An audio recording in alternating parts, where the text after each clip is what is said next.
So so we're ready to go. Thank you very much.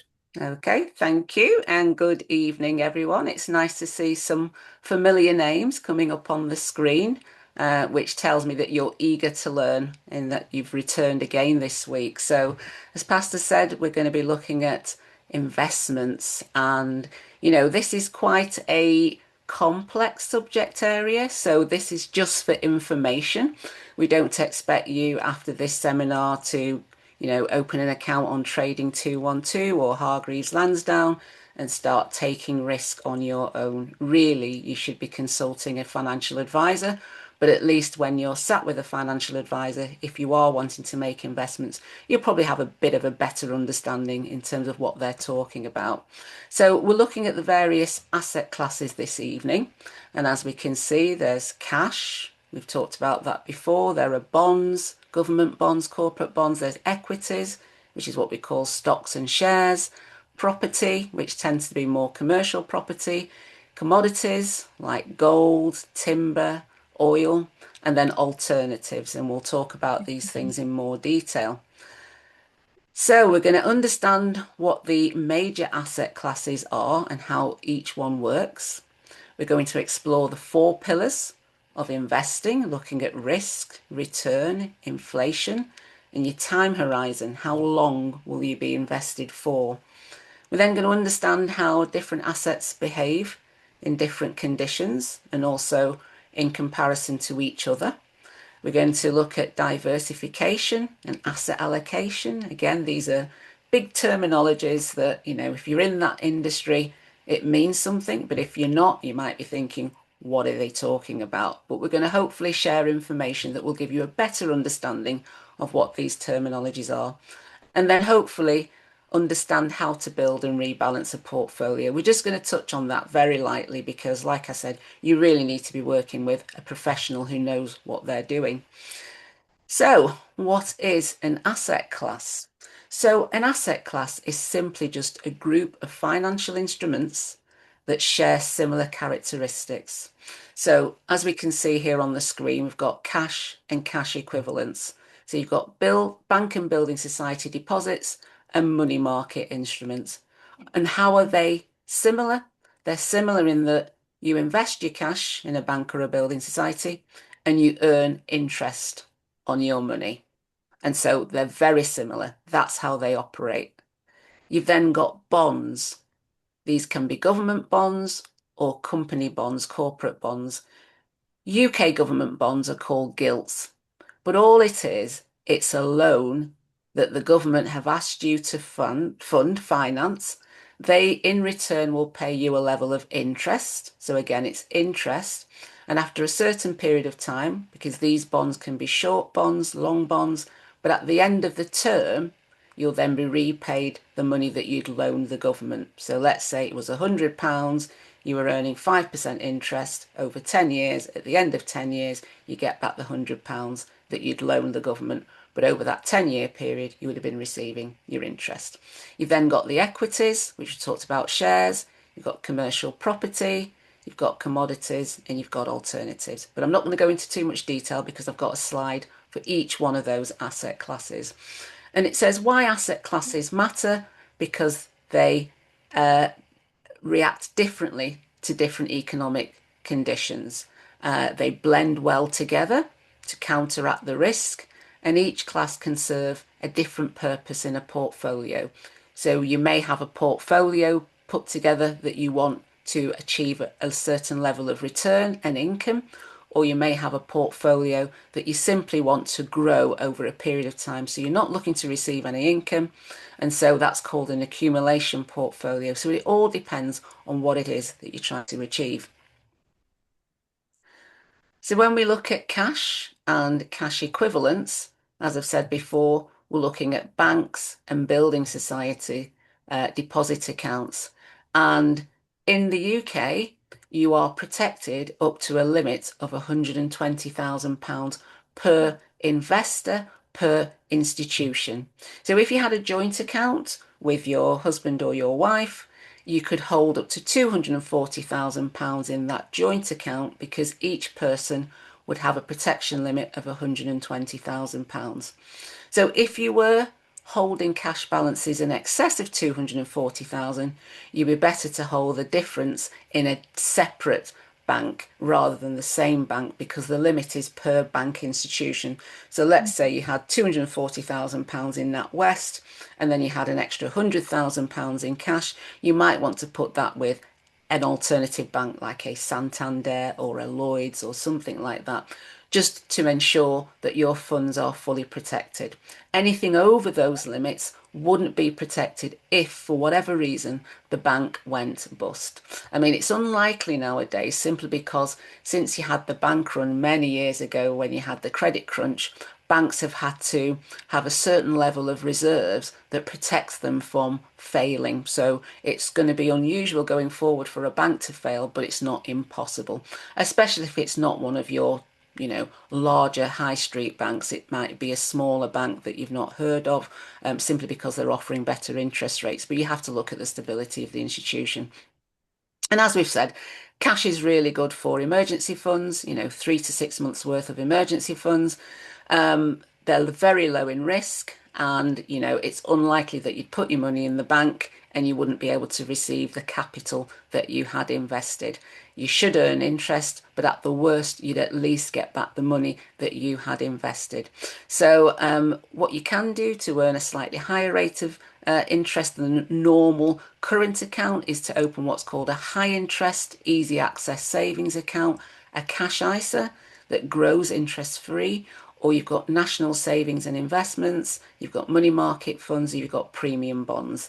Okay, so Martin Lewis, the money saving expert, typically says that £1,000 in cash over 10 years, you would need to reach £1,390 just to break even with inflation, simply because inflation has been running at a certain level of interest.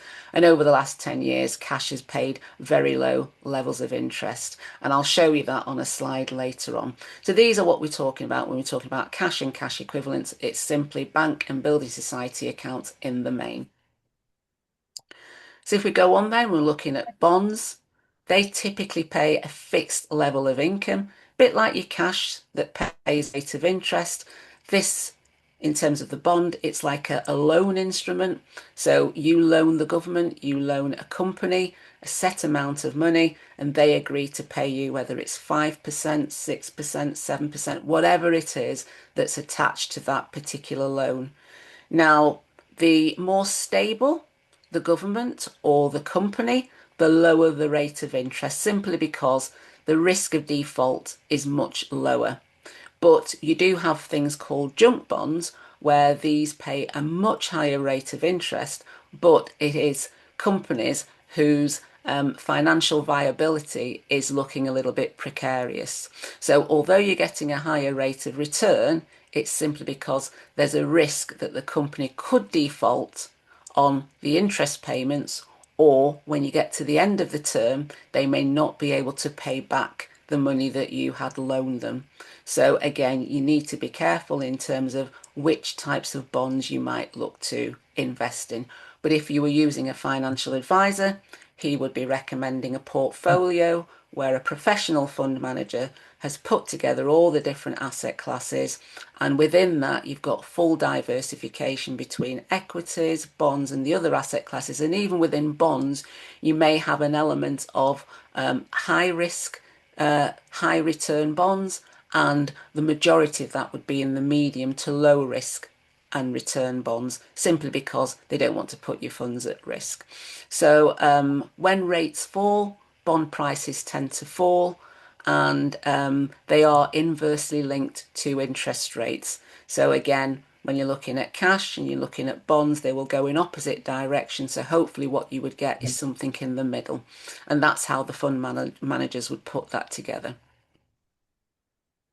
So equities now, that's the term that they use, but simply put, it's just stocks and shares.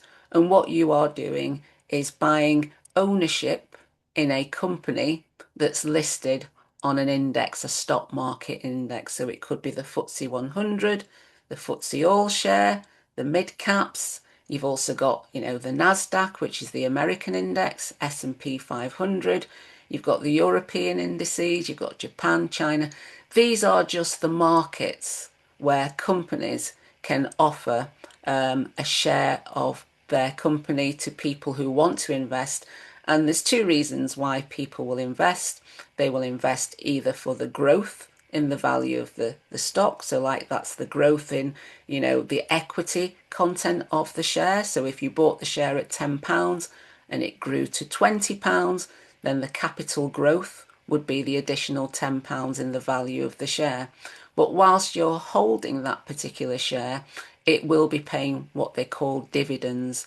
And so dividends is similar to earning interest on the capital that has been invested with a company. So if the company grows, your share rises in value. And like I've said, they will pay dividends and they tend to pay that twice a year. Okay. But where companies may not grow as successfully, they may cut back on the dividend simply because the profitability isn't there to pay the dividend. So again, it's higher risk when you're trying to do this yourself and pick a particular stock because, companies' performance, the economic conditions in which they operate can change, and some companies are more sensitive to different factors. So, a company that's highly leveraged, that has a lot of debt in their business, as you can imagine, if interest rates go up, the level of profitability falls. If the profitability falls, they've got less profits to pay out in terms of dividends. So that would be a company that's potentially higher risk because of the level of debt. But then you may have a company that doesn't have high levels of debt, let's say a Facebook, a Google, Nvidia. These are companies that have got huge amounts of cash. People invest in them for the growth potential. So they won't pay as high a level of dividends because the chances of them going bust isn't as high. But also in the growth phase, they may not be as profitable, but although they're generating cash. So again, this is where professionals can look at individual stocks and build a portfolio so that you're properly protected when it comes to diversification, asset allocation, and ensuring that, the stocks that you've got in your portfolio are a good mix between those high growth companies and the ones that are paying good levels of dividends, and also the ones that are stable. They've been around for a long time. So you'll probably find stocks that are in the FTSE 100, the UK FTSE 100. You've got companies like BP, Shell, GlaxoSmithKline. All these companies have been around for quite a while. Marks and Spencers, names that you are familiar with.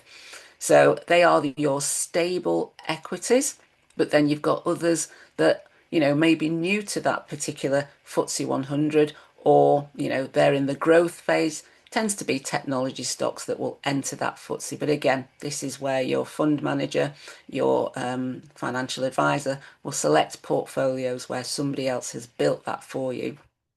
And really, when you're looking to invest, you should be looking at a minimum of 5 years, 10 years plus. So equities are ideal for pensions because the earlier you start, the longer the time frame. So you've got more chance of your investments growing over that period, and the volatility that happens in between when you start investing and when you're looking to start drawing down on the funds that are in your pension, let's say, because of the long period of time, it smooths out the volatility, and what you see is real growth.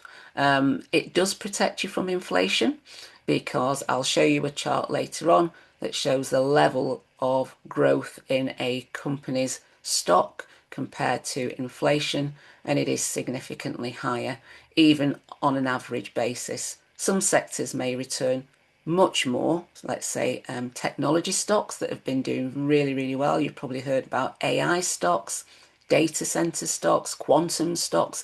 These type of stocks are really in vogue at the moment, and potentially could there be an AI bubble? We thought there might be, but again, these stocks continue to grow, like Microsoft, Nvidia, Tesla. It's all about the space age and that type of thing. So they are still attractive, although they do carry risk. So these will form the basis of any portfolios. the majority of the investment will be in stocks and shares. So then you've got property and real estate. So this tends to be a medium to high risk exposure. And you've got different types of investments in property. So you as an individual investor could invest in a buy-to-let property.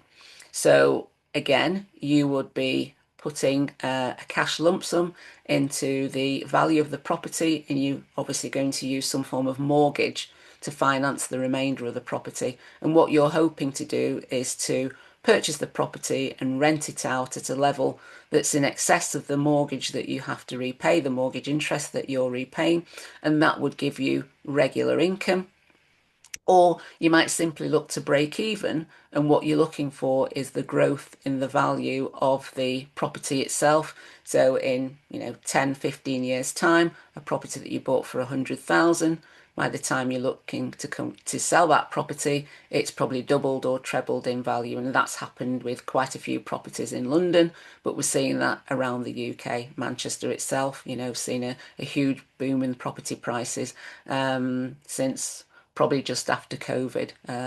But there's been some good growth in properties, whilst the London market might not have been as strong.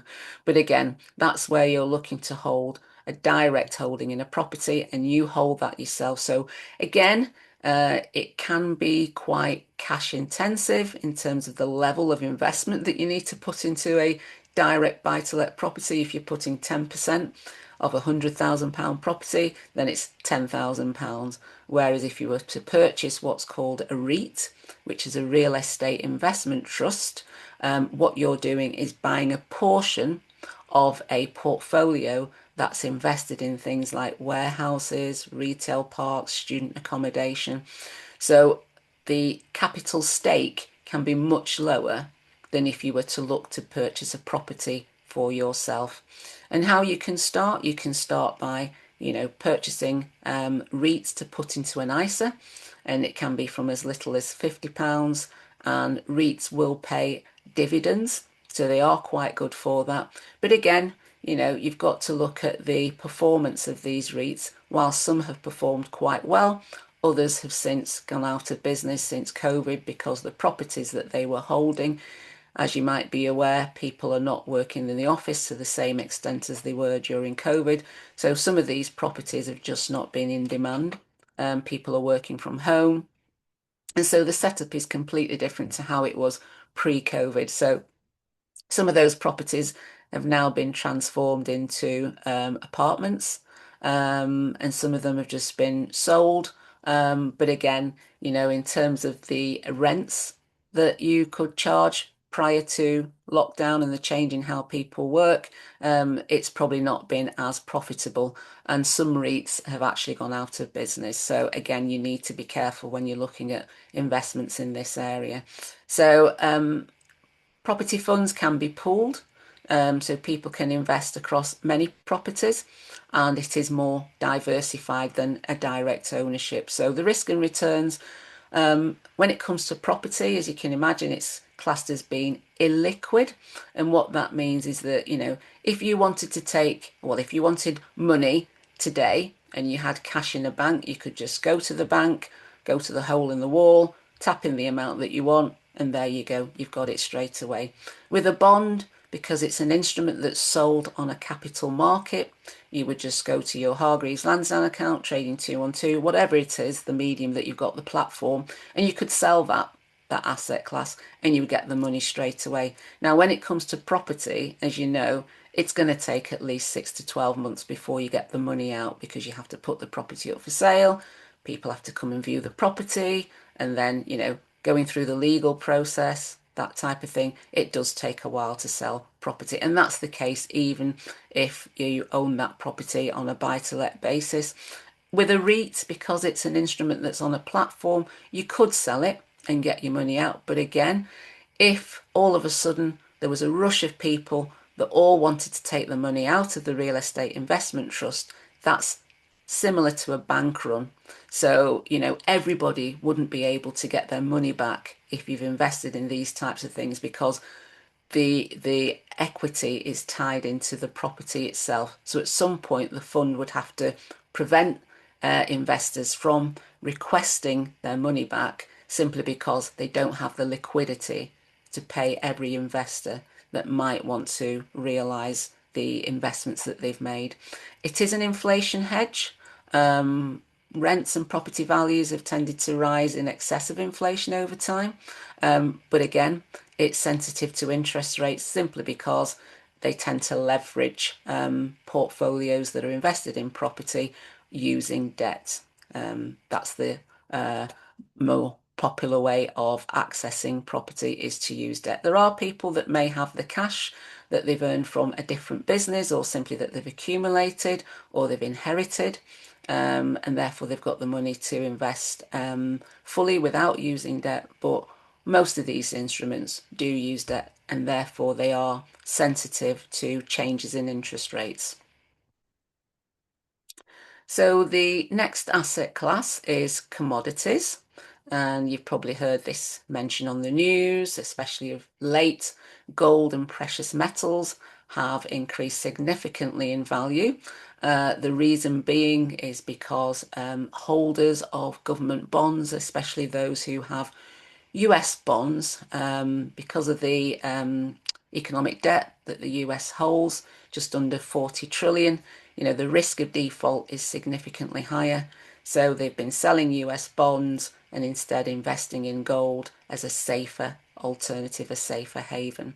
Similar with silver, copper, you've seen those prices going up simply because silver and copper are what classed as industrial metals. They are used in the production of mobile phones and other technology type of things, computers as well.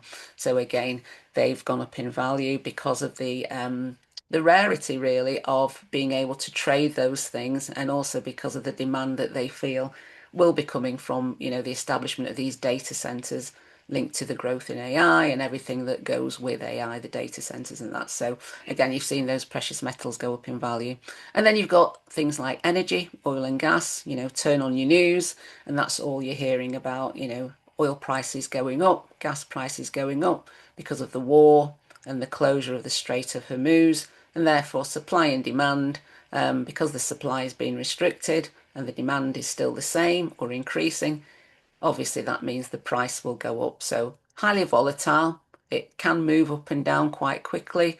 And when we've got situations where we've got, geopolitical wars and upheavals and things like that, we have seen those prices go up in value. And similarly, stocks linked to the oil and gas sector, like your BPs, your Shell, your Exxon, all of those companies have gone up in value simply because the margins that they will be operating on would have increased as well. And then the last one is agriculture, things like wheat, corn, soybeans, timber, anything like that. The markets will make a trade out of anything. So they've got commodities in agriculture as well. Maybe it's not something that they should do because that can drive up the price of wheat and soybeans and simply because of speculators speculating where they think the price will go. But we, the consumers, end up paying a higher price simply because of their speculations. And again, because of the war that's happening between the US and Iran, and we're seeing that, raw materials that are used for fertilizer haven't been able to be distributed to the same in the same way to the farmers. They've not been able to fertilize the soil, and therefore the harvest we think will be significantly lower come September, October, and therefore food prices will shoot up. So commodities are another asset class that your fund manager will use to invest in your portfolios in order to hedge against the risk of the other asset classes. And those are just some of the types of commodities that will be included. And then simply you've got alternative investments, and these can be things like private equity investments. These tend to be investment in unlisted, companies. They're not easily tradable.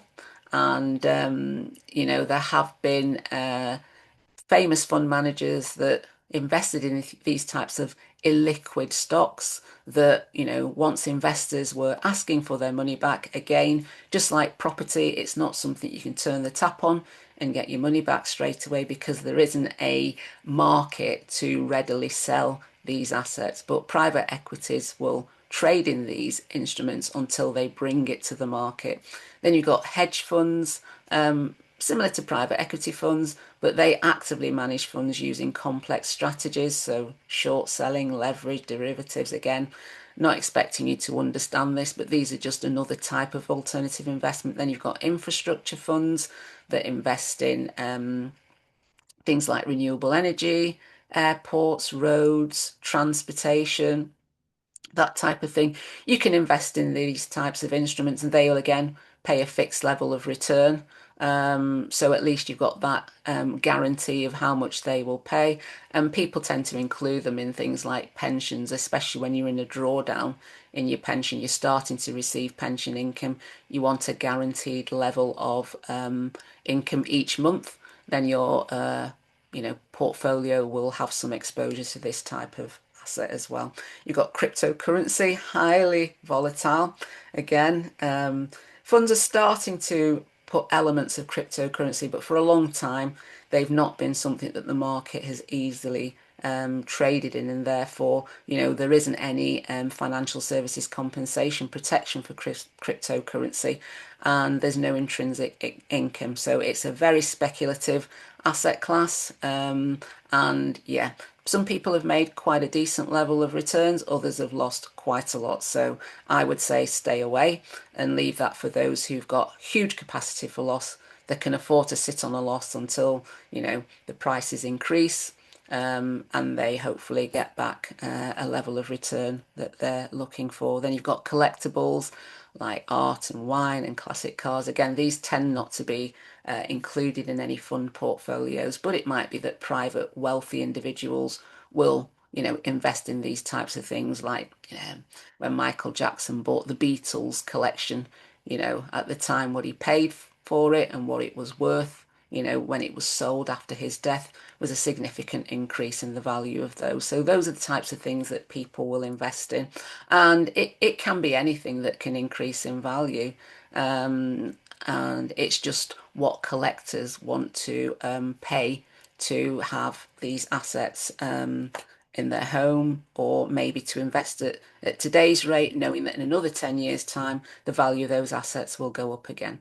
So those are some of the alternative investments that you may have heard of, but that people look to invest in as well. But these investments are really for those who have a huge capacity for loss. So I'm talking about the super wealthy people, ultra high net worth people, that, if the value of these investments go down, it's not the end of their world. Okay, they've still got more where that came from. So it's not going to be people like me and you. Like I said, it's going to be the ultra high net worth individuals. But there may be small exposures in certain portfolios. But again, when you sit with your financial advisor and you look at the portfolios, they'll be able to tell you whether it includes any of these investments. So let's have a look at how these asset classes have performed over the last 35 years, 15 years, and 5 years. And if you look at global equities, that's your global stocks and shares, on average over the last 35 years between 1990 and 2025, they have returned on average 8.1% per annum each year. Now, if we go to the bottom of the table here, you can see cash. Cash in over the same time period has only returned 4.8%. It's in excess of inflation because inflation was 3.1%. So at least you've kept the real value of your cash. But as you can see, had you invested in global equities, you would have got a much higher return than investing in cash. And similarly, if we look at, investments in global equities over the last 15 years, from 2010 to 2025, you would have returned 10.5%, when had you kept the money in the bank, you would have only earned 1.7%, which would have been eroded by inflation running at 1.2% higher. So although you were earning 1.7% on cash in the bank, its actual buying power had fallen because inflation was at a much higher rate to the level of interest. But had you invested it in stocks and shares, the 10.5% is more than 2.9. So you would have net growth of about 7%. And similarly, over the last 5 years, the market has still been performing very, very well, again, driven mainly by your technology sectors, the US technology stocks. So over the last 5 years, the global equities have returned 12.5% per annum in comparison to putting your money in the bank and earning 2.2%, and that being eroded by inflation, which is at 4.8%. So you're holding your money in the bank, but inflation is reducing that value by about 2.6% per annum. So it's going down in value in terms of the same level of goods that you could purchase has reduced because the rates of interest that you're earning have been eroded by inflation. So when we look at other asset classes, we can see that global sovereign bonds over the last 35 years compared to cash have paid a lower rate of return. Cash has no risk, so there's no volatility. When you look at global equities, there's a 14.7% volatility. So the higher the percentage, the more risky. So as we can see with global sovereign bonds, the risk level is much lower than equities at 5.8%, but the returns are much lower. And if you look at the last 15 years, had you invested in bonds, which are traditionally seen as a safer asset, it would have returned 0.9%.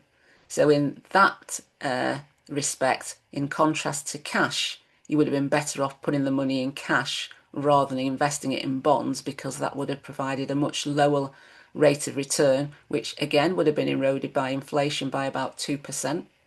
And over the last 5 years, as you're probably aware, bonds have actually returned negative returns. So had you had money invested in bonds each year, it'd been going down by 1.1% each year over the last 5 years, which again is a significantly worse performance compared to cash and compared to inflation, even though it's a lower volatility, lower risk, but much lower returns.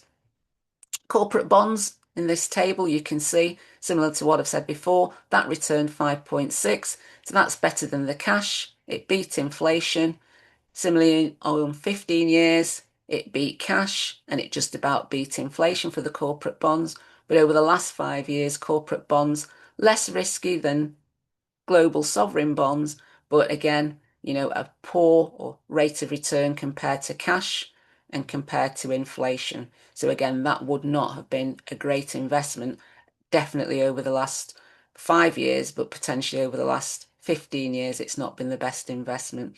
Now, when it comes to gold, gold tends to be quite stable. And as you can see in each of these time periods over the last 35 years, it's beaten cash, it's beaten inflation. So a good asset to invest in, but particularly over the last 5 years, and I'd say probably over the last 12 to 24 months, it's returned 18.4% had you invested in gold. So the risk is slightly higher than just investing in stocks and shares, but again, you've been compensated for the higher level of risk by earning a higher level of return compared to equities. And similarly, private markets, again, you can see that that's done better than cash and it's beaten inflation. But for the level of risk that you're taking, which is much higher than gold, much higher than equities, you're receiving a lower level of return. So that's not been a great performer considering the amount of risk that you're taking compared to the level of returns when we look at it compared to gold or compared to equities. That's not been great, the private markets. But over the last 35 years, it has returned the equivalent of 10.5% per annum, which is more than equities and more than gold. But the shorter the time frame, you can see the returns haven't been comparable to equities, although better than gold. But the last 5 years, especially, it has fallen. And that's because interest rates have been higher.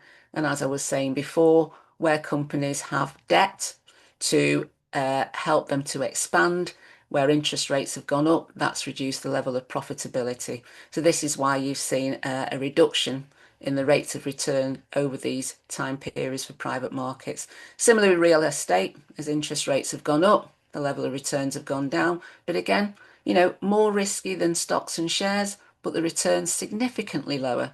So this is where, stocks and shares is much more superior asset class compared to the others, especially over a shorter time period. And as I said, the other two here, cash and inflation, you can see there's been times where inflation has been higher than cash, so it hasn't been a great performer. So hopefully that's given you an idea of how the asset classes have performed over the last 35 years, 15 years, and especially the last 5 years. You can see a real change in the dynamics there. Okay, so now we're just going to have a quick look at the four pillars of investing. So every investment decision rests on these four foundations, and you really need to understand all of them before you even invest a penny. So risk, as I showed in that table, that's how much the asset itself moves relative to an index, a market, the global market, and you can see how volatile it is. And some asset classes are more volatile than others. So this is something to bear in mind. How much risk are you willing to take? The higher the risk, potentially the higher return. But as we saw with property, it had a much higher risk volatility rating, but it didn't return the level of returns that you would expect when you compared it to gold and stocks and shares. And then the returns, what your investment earns for you. So are you looking for capital growth, or are you looking for income, or are you looking for both? But what you're looking to achieve is a return in excess of inflation, and that's what you're aiming to achieve. And inflation, as we saw before, it can erode the purchasing power of your money. So if inflation is riding higher than the rate of interest that you can earn on the cash at bank, that's not a good position to be in. That's when you need to switch from investing in cash to either investing in deposit accounts that have a much longer term because they'll pay a higher rate of interest, or moving monies into a stocks and shares ISA, and something that they call like an ETF, which is a fund or an index that you can purchase, which is lower in terms of volatility rating, but the returns are going to be higher than what you would earn had you put your money into a bank account or a building society account. And the time frame, when it comes to investing, you should be looking to invest for a minimum of 5 years, simply because of the volatility. But if you can, 5 years plus is the better time frame for you to be looking to invest your money.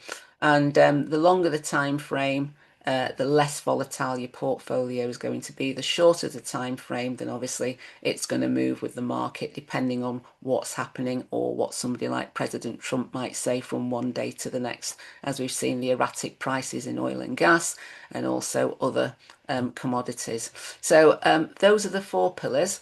And the risks that you face when you're investing is that your investments could fall in value. You don't want to be in a position where you've invested money and 3 years down the line, you need to take that money out for whatever reason. There's an emergency, you need that money. And at that point, you're actually going to be extracting less than what you had originally invested, simply because the markets have turned down at that point. When President Trump announced the tariffs, the market fell significantly. So if you needed to take your money out in that particular week, you could have suffered a 20% reduction compared to the capital that you had invested. So again, you need to be very careful. You may not be able to afford to withstand a fall in value. You might not have the capacity for loss. So this is something, again, that you need to think about. And, as we've seen with the charts that I've just showed you, your investments may not keep pace with inflation. Not because they haven't historically, but going forward, things have changed, just like with bonds, and they are no longer returning a level of interest in excess of inflation. They're actually performing worse than cash, and therefore the value of your investment is being eroded.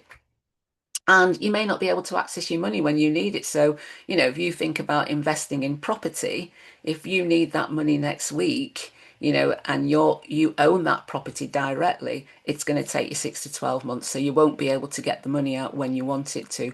And certain types of funds, they may actually prevent you taking the money out if all of a sudden there was a run, what we call all the investors wanted to take the money out, which is what we're seeing in the private equity market, where, the majority of investors want to take the money out of those investments, but private equities, BlackRock, Vanguard have actually put a pause on that simply because they don't have the liquid funds for everybody to take their money back from that investment. So these are things that you need to be mindful of that can happen. So diversification, this is something that, I'll just tell you about, but it's not something you need to bear in mind because you should really be investing in a portfolio.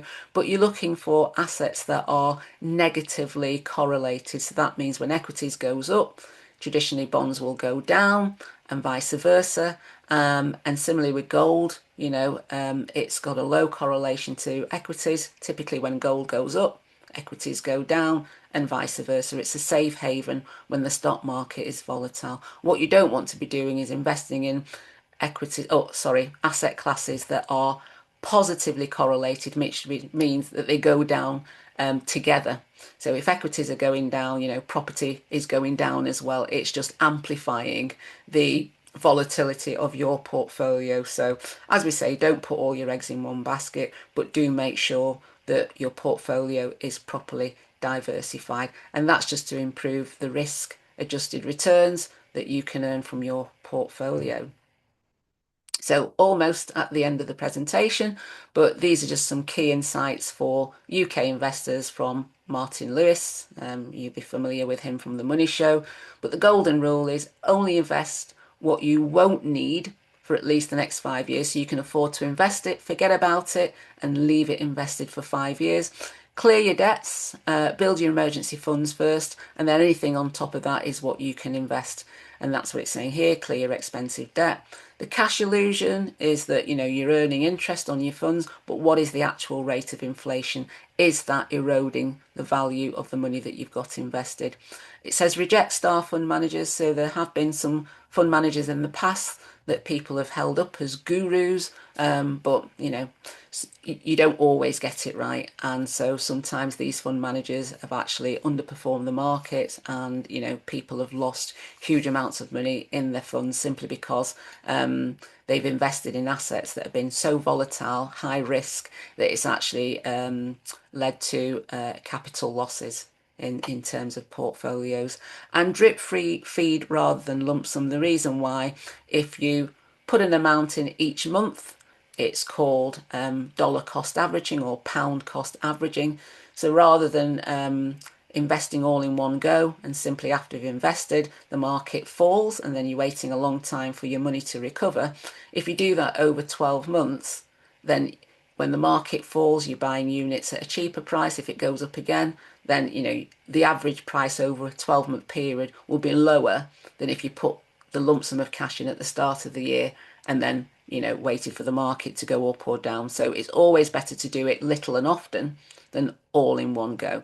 Unless you're putting your money in after a 30% fall in the market, which happened in March 2020 when we had COVID. The initial reaction was that the market fell by 30%. And I know loads of astute people that just put money in straight away. And, within 6 weeks, the market was recovering. By the end of the year, not only had it recovered the 30% dip, it actually grown by 10%. So in 1 year, they'd earned a return of about 40%. So again, when markets fall, that's your opportunity to go in. But typically, with all the fear mongering on the news, you think, oh, I'm not going to invest because it's really risky. But that's the time to invest your money if you can afford to do so. And, always use your annual allowances. So you've got a £20,000 ISA allowance at the moment. The rumours the government may change that, especially when it comes to the cash ISA allowance. But if you can afford to, use your ISA allowance each year. And don't forget investing in pensions as well because of the tax relief that you get with that. So this is a quick overview of a guide to investing. There's probably been a lot that you've had to take in tonight, but just the key takeaways is that asset classes behave differently. Each asset class reacts differently to economic conditions. So it's about understanding those in order to build a portfolio. And this is what fund managers will do. Inflation is a silent risk. It steals the real value of your wealth unless you're earning a return in excess of inflation. Diversification reduces the volatility of your portfolio. So by putting together different asset classes, you can smooth some of those returns that you're getting from the asset classes on an individual basis. So you get an average volatility rather than a single volatility. And if you're investing in private markets of 21.3%, you could reduce that by investing in bonds or gold, which was lower, or even equities, just to reduce the overall average volatility. Think long term when you're investing. This is not for short term investors, it is for 5 years plus, and try to match assets to your goals. Again, this is not something that you should be doing, but if you see a financial advisor, this is exactly what they will try to do for you, is to find a portfolio that's going to achieve the level of growth that you need over the next 5, 10, 15, 20 years, however long that it is. And if you do need to earn a level of income, again, they'll be choosing portfolios that are going to give you the level of income that you actually need. They might not be able to give the actual amount, but they'll be able to invest in a portfolio that will give you some of the income. And it might be that you'll have to look at other ways to earn, the level of income that you need in retirement. And that might mean that you retire, but you have a part-time job just to make up the income shortfall. So like I said, that's a quick overview of investing. We can hand over to Pastor and see if there are any questions, but hopefully that's been useful. Appreciate there's been a lot, and I do apologize, but yeah, this is for information. Awesome. That was a whistle It was. stop tour. Door, yes. Yeah, yeah. Funny enough, this morning, I spent an hour having this kind of conversation with my financial advisor, Excellent.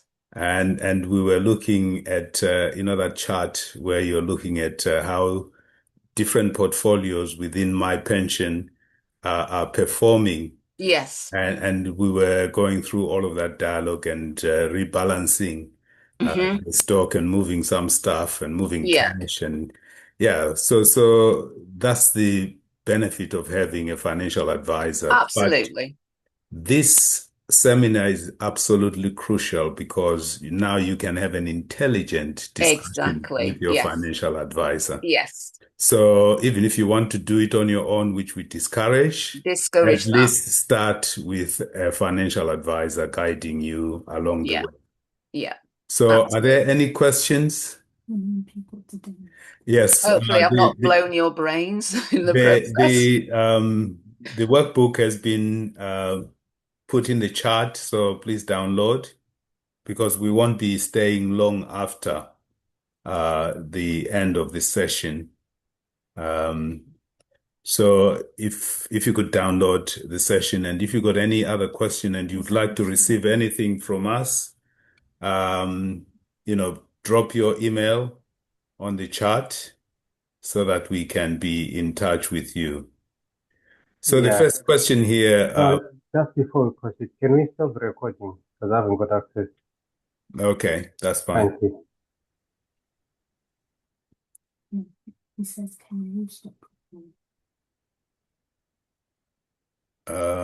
I don't, do I have, Yeah, you do have a course.